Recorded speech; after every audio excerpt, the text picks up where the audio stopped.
What's up, ladies and gentlemen? Welcome in. It's 1TS Daily live here at One True Sport. How's it going?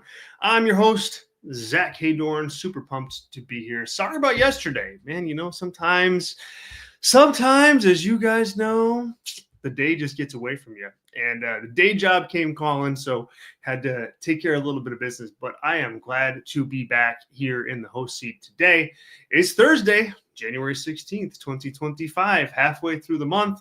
And we got a lot to talk about coming out of AEW Dynamite last night. Pretty big show, and lots of like nothing huge, I wouldn't say, but lots of like little news nuggets that I definitely want to get to. If you're watching on YouTube, hello. You are on the One True Sport YouTube channel. Thank you for that. If you haven't subscribed, hit subscribe, and if you wouldn't mind, hit like on the video. Helps us out big time. Appreciate that in advance. I am Zack Heydorn from Sports Illustrated and Brass Ring Media. For Brass Ring Media, the big news of the new year is we just moved all of our live shows right here to the One True Sport YouTube channel. So you can check out all the Brass Ring Media shows right here live. You can also download them as podcasts on the Brass Ring Media podcast feed. Just search Brass Ring Media wherever you get your pods, and we will be there, and you'll see all of our shows. So do that, and we also have a YouTube channel too, which we keep updated with content, fresh stuff. So subscribe there. Brass Ring Media on YouTube. More on Brass Ring Media a little bit later. As for the show today, I got the live chats open. I've got the super chats open. If you want to get your comment on the air, put it in the super chat or the live chat, either one. I will do my best to get all live chat comments up, but we do get a lot of them, and so may not be able to get to all of them. I will get to all super chats, no question about that. So if you're willing and able, any contribution amount helps, and we certainly appreciate it. Amy's in our live chat today. It's been a bit, Amy. Happy New Year. Amy says, "You're so glad I'm able to listen today." Andrew H is in the live chat and says, "I take issue with Kenny Omega's booking already. I think he can capture the same aura he has in Japan, but Tony Khan remains unfocused and uncommitted." That's a great place to start, Andrew. And so it's like you're reading the note sheet that I have in front of me right now. I do make it. It probably doesn't seem like it to you guys, but I do, make notes as I plan for the show. And it's like Andrew's reading right off the page. Yesterday in Dynamite, we had Kenny Omega's return match in AEW. And we all know that he wrestled at Wrestle Dynasty. He wrestled with Gabe Kidd. Excellent match. All that. I mean, more than an excellent match. Like a really, really, really, really good match. And yeah, man, the presentation yesterday left a little to be desired. So 2 weeks ago, or last week on the show, I guess I should say, I liked the promo. I thought Kenny Omega, delivered the promo that he needed to deliver. We talked about this last week. I thought they presented him well. They put him in the main event slot. So that's all good. That's like checkbox, checkbox, checkbox. But then it's like you fast forward to this week, and he's in the opening segment in a match against a glorified jobber in Brian Cage that he, kind of beats definitively, but also certainly not in a squash type way, right? Like, he went back and forth, and, there were moments of doubt. I think Kenny Omega really tried to have a good match with Brian Cage, but that's tough to do. And so I don't think Kenny Omega had the best match of the night. And there is a disconnect. There is something that is holding Kenny Omega back in AEW when he wrestles. Like, because in New Japan, and it's not just the matches. It's not just the matches in New Japan. When you listen to Kenny Omega, when he does that like pre-Wrestle Dynasty, pre-Wrestle Kingdom press conference, and he's sitting there on a big press scrum, and he's cutting promos against Gabe Kidd, like there's a serious star out there. There's a serious star out there. He talks like it, he acts like it, and the promotion presents him like it. And all of that is a little blurry for him in in AEW. And I don't know if it's just that Kenny is not taking enough initiative, in AEW. That doesn't seem like that would be in his personality, considering that he does get like the superstars treatment when he's in Japan, and like he must like that. So I don't know why, it'd be him that would be preventing that aura from transferring over. But you didn't see it last night, and I take the same path that Andrew took, which is you got to be focused with these guys. You have to pick which guys you want to be your top stars, or who you want to try to present as your top stars, and go with that. Like it can't be like, play and then pause and play and then pause and then stop. Like, it just doesn't work that way. It doesn't work that way when you build stars. And, like, I just don't think that they captured yesterday the essence of Kenny Omega. They're not able to. And, I think it takes a focused approach. And I don't think Tony Khan has had that, with him or any star. It's not just Kenny Omega either. Anybody.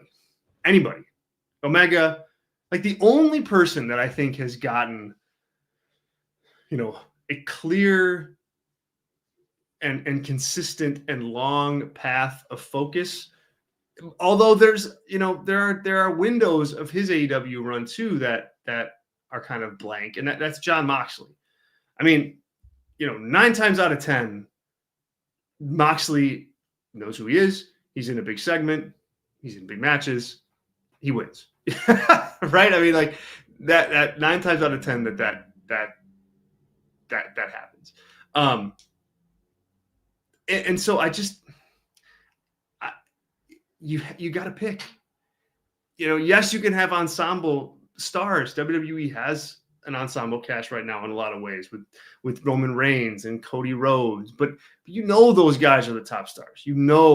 That they are.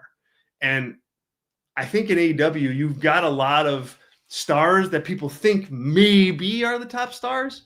Like, you could like make a case for Kenny, and you can make a case for Will Ospreay, and you can make a case for Swerve and MJF, like, but it doesn't stand out. It's not a it's not a cast of top stars. It's a cast of guys who might be able to be a top star someday that aren't there yet. And they need Tony Khan to like bring them to that level, to help them and to book them so that they can get to that level. And we haven't seen that yet. We just have not seen not seen that yet. And it's disappointing. They still got time. Omega is as hot as he's going to be right now. He's got momentum behind him. You don't want to neutralize that. And I think, like, look, they poured a little cold water on it by giving him this match with Brian Cage, making him go 10 or 12 minutes or whatever it was. And, it just, yeah, you just wonder what the benefit of that, that is, in terms of doing that. I don't think it was a bad match, but was it an impactful match? Was it strategic enough? That's the question. Matthew says here, it seems like Tony's upset with the New Japan Pro Wrestling connection. They downplayed it hard on Wednesday night. Well, let me say this. If he is, great. I think he's allowed to be, but at the same time, then don't do business with New Japan. Don't let Kenny Omega have the big return match the first time back on New Japan television, on a New Japan show. Yeah, I get, okay, it's co-promoted with AEW, but still, I thought that was a bad idea from the very beginning. So, like, you can't have both ways. You can't, be upset with the New Japan connection, but then like facilitate half that card. Like, that's just, I mean, come on, Tony. So hopefully that's not the case, because that's kind of hypocritical. So, we're in the same spot. It's Kenny Omega. It's Will Ospreay. together. They're going to fight the Don Callis family. I mean, I think that's what's on deck here. And again, that's what your top stars are going to do. That's what two of your top stars are going to do. They're going to fight the Don Callis family. Really? Okay. It's just, is that the best use of them? I don't think the feud will be bad, but we've been there. We've done that with Kenny Omega and Don Callis, and Ospreay and Don Callis, with both of them. So it's like we're back to we're back to square one. We are back to we're back to square one. And at some point, you got to circle these guys into main events, or just stop trying to present them as main event guys, which I wouldn't do. But like Adam Cole, for example, not a main eventer anymore. I mean, he is fully planted in that mid-card area with Undisputed Kingdom right now. Not great. Although, that's what he deserves. Like, he hasn't done main event work. The difference between him and Kenny Omega is I think that Omega has and can, and at least needs to be given the chance to. We haven't seen it. But that's what's coming, for better or worse. Also on Dynamite this week, we had the big women's casino gauntlet match. First time ever. I talked with Julia Hart about this match and about her return from injury and about her career for Sports Illustrated this week. The interview just dropped yesterday on the Takedown on SI. Hopefully you guys go and check that out. It was really fun talking to her. She was an open book. It's like she talked about where her inspiration was from or for this dark character and what she pulls from. It's like, I'm not going to give it away, but it's like super interesting. And when you hear it, like when I heard her say it, I was like, wow, yeah, there is a little bit of that in there. There is a little bit of this in there. Well done. So check that out. It's up on the Takedown. It's on my socials too, if you want to just check it out there. But anyway, first ever women's casino gauntlet. A good match, a fine match, I guess, but not the epic, first casino gauntlet for women. It was short, 11 minutes or something like that. Only 7 entrants. Come on. We're going to get to MJF and Jeff Jarrett in a minute, but like that could have been cut in half. You could have taken that off the show for all I care. But 11 minutes, 7 people. You got to do better than that. You got to do better than that. Period. The match itself was fine. I think they got to where they needed to go. Toni Storm wins. She's going on to main event. All right. Well, she's going to wrestle for the world title against Mariah May at the AEW Grand Slam Australia show. Is that going to be the main event? I don't know. It should be. It really should be. I mean, I think that place is going to be just like going bonkers for Toni Storm, especially if you're going to do a title change like that. I mean, that's got to be the main event. And it's a good chance for the main event, for the women to main event a show. You have to consciously decide to book that division in a way in which that's possible. You have here, take advantage of it. Go all the way. Go all the way with it. So glad to see that match take place. It makes sense. It makes sense for that show. It's in Australia. Like the stars aligned there. So this is good. And that was good. Outside of the length of the match. Like it was really just too short to be anything, to be considered anything epic. It was just way too short. Way too short. And let's get to that. Let's get to that MJF, Jeff Jarrett thing. Let's talk about that. I want to know, thumbs up, thumbs down in the chat, live chat, if you're watching live here on YouTube or on Twitter. Did you like it or did you not like it? Because I thought it really was a terrible, terrible segment. I mean, number one, it was too long. It was way too long. Like there was a point where I'm like, MJF, you're still talking? Still? Jeff Jarrett, you're going to respond? Like what are we doing? And then the content of the promo, it's like you're calling Jeff Jarrett's or excuse me, you're calling MJF's mother like a prostitute, and you're talking about Owen Hart and how like Jarrett's like trying to pay homage to his best friend, and that's all he's doing, taking advantage of Owen Hart's death. Like it just was like this Bush League promo that was out of nowhere. Like, yeah, they kind of traded some verbal barbs last week, and I thought that segment was fine. And then this week it was like, whoa, we totally went overboard. Remember, this is a Jeff Jarrett and MJF feud. All right. And I greenlit this. I'm like, hey, get something out of it while you can. If you read my report from last week up on the Brasherie Media newsletter on Substack, which you can subscribe to, by the way, for free. Brasherie Media Substack, you get all our written work free. But going from where you were last week to where you were this week, what are we doing? MJF is better than that as a character. He's better than, lowest hanging fruit, lowest common denominator, ripping on a babyface for ooh and ah pops. Like, there's no heat there. There's no heat there. I don't get the sense that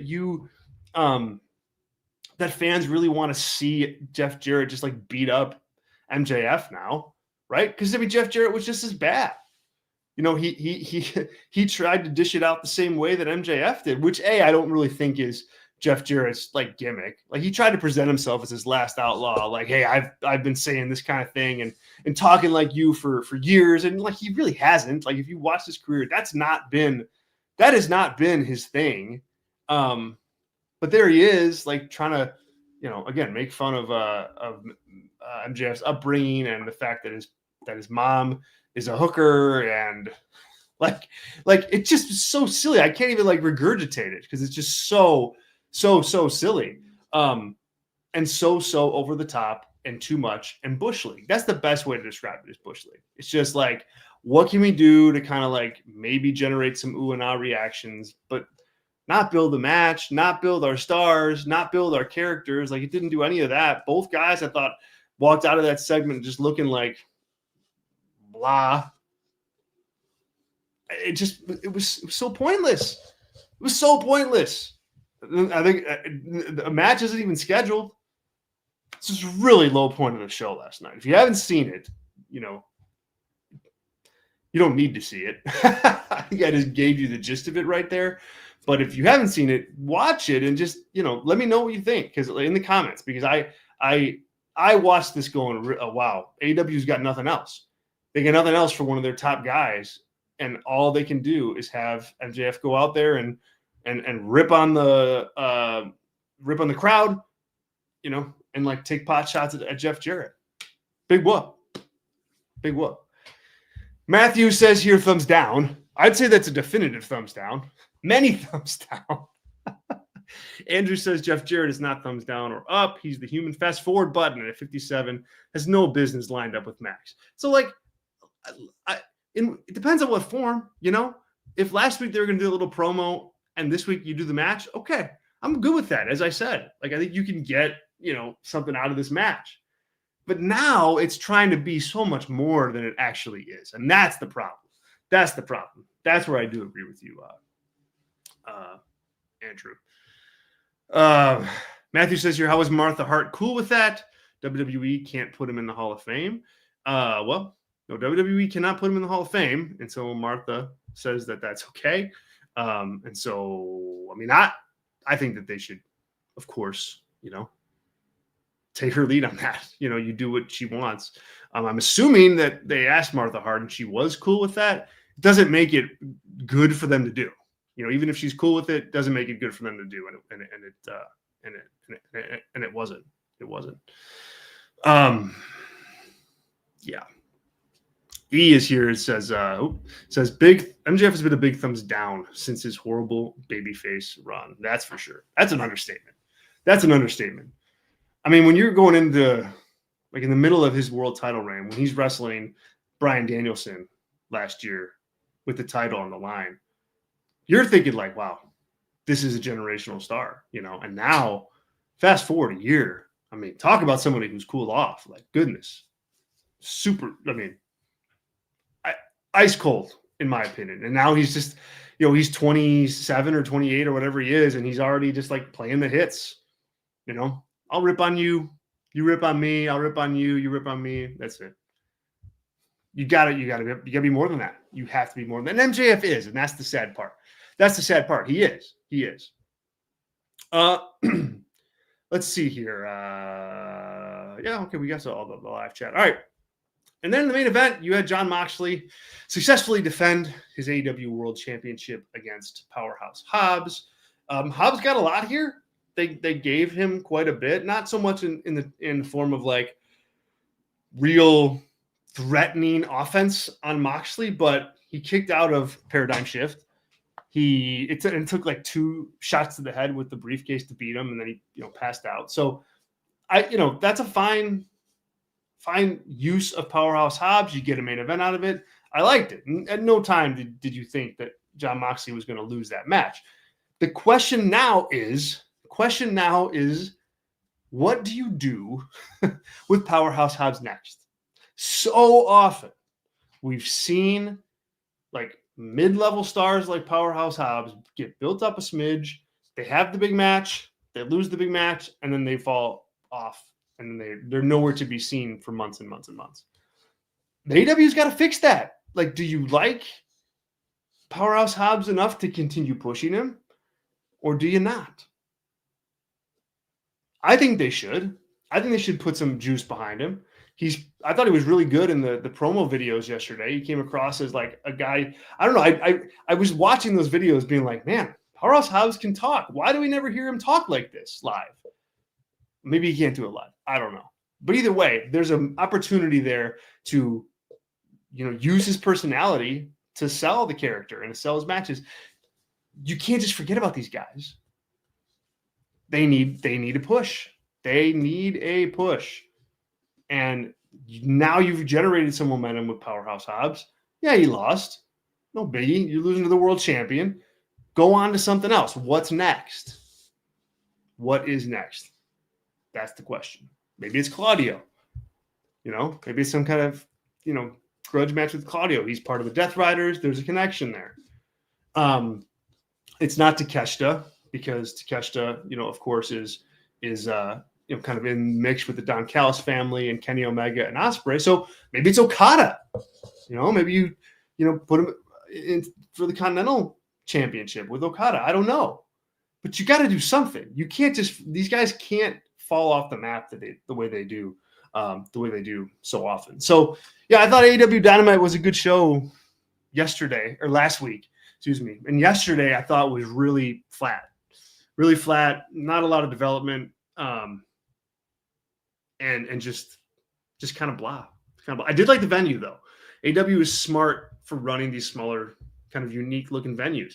Last night looked great. They were able to turn the lights up, shoot the full audience. Like, all that's really good. All that helps your product greatly. And so that part of it was good, but the show, man, it's like, Tony, come on. Do better. Do better by your talent. It's on you. You're the booker. All right. That's Dynamite. Let's get some news today. Unfortunately, we have to talk about Bob Uecker. Died at the age of 90. He's a WWE Hall of Famer, obviously star of Major League and a Milwaukee Brewer announcer. Uecker, you know, he had some really good. He's got some iconic WWE and WrestleMania memories. Like, you know, I'll never forget Andre's big hands, like being around Uecker's neck. Like it's pretty epic. It's pretty epic. And so, yeah, he you know, there's not a lot of him, you know, in WWE, but there's some of those iconic moments that will forever stand, you know, the test of time in WWE lore and WrestleMania lore. So yeah, condolences to Bob Uecker. That's tough. That's tough. Tough news. Samoa Joe returned to AEW last night on Dynamite. He helped out Hook, so it's good to see Joe back. A Joe Moxley feud, I think, could be really good for the world title. Like that's like a nice, a good credible opponent for Moxley, former champion. Like to me, that totally makes sense as a as a place to go. Let me see here. So Malachi Black news this morning from the Torch in regards to his future. It sounds like he's wrestled his last bit of wrestling. last bit of work has already been done in AEW. Now the question is will he go back to WWE? I think he will. I mean, if he's open, if he's available, like the reports indicate, it seems like that's a landing spot. His wife works there, Zelina Vega. That's where he's had his most success with Triple H at the helm. Vince McMahon didn't really know what to do with him, but I would assume that Triple H would, and I think it's almost a certainty if he is on the open market. All right, guys, we'll wrap it up there for Thursday, January 16th. Thanks so much for joining the show. Once again, sorry about yesterday. Stuff happens and wasn't able to make the show, but we'll be here tomorrow. We'll talk all the news of the weekend, and we'll preview a couple things. We'll preview SmackDown. We'll also preview the TNA pay-per-view Genesis, which will be over the weekend as well. So yeah, super looking forward to that. So be here tomorrow. Also, please do me a favor, like the video and head over to Patreon and check out our Brass Ring Media membership. We do a ton of content for Brass Ring Media members. We've got member-only shows once a week, all of our pay-per-view and PLE reviews, our Discord community, full access to the paid and free content in the newsletter, the ability to join the show, unlimited super chats on all of our live shows. Like, I hope you guys take advantage of it. Give us a shot. It's $4 only. We'll do all we can to earn your business and keep your business and maintain it and make sure you guys are happy members. But I think our members are happy and they get all that they want for their $4. And I just hope you give us a shot. It's patreon.com/Brass Ring Media. Once again, patreon.com/Brass Ring Media. Thanks so much, you guys. Have a wonderful, wonderful Thursday. And we'll talk to you tomorrow right here on One True Sport. This is 1TS Daily. I'm Zack Heydorn. We'll catch you all. A little bit later. See ya.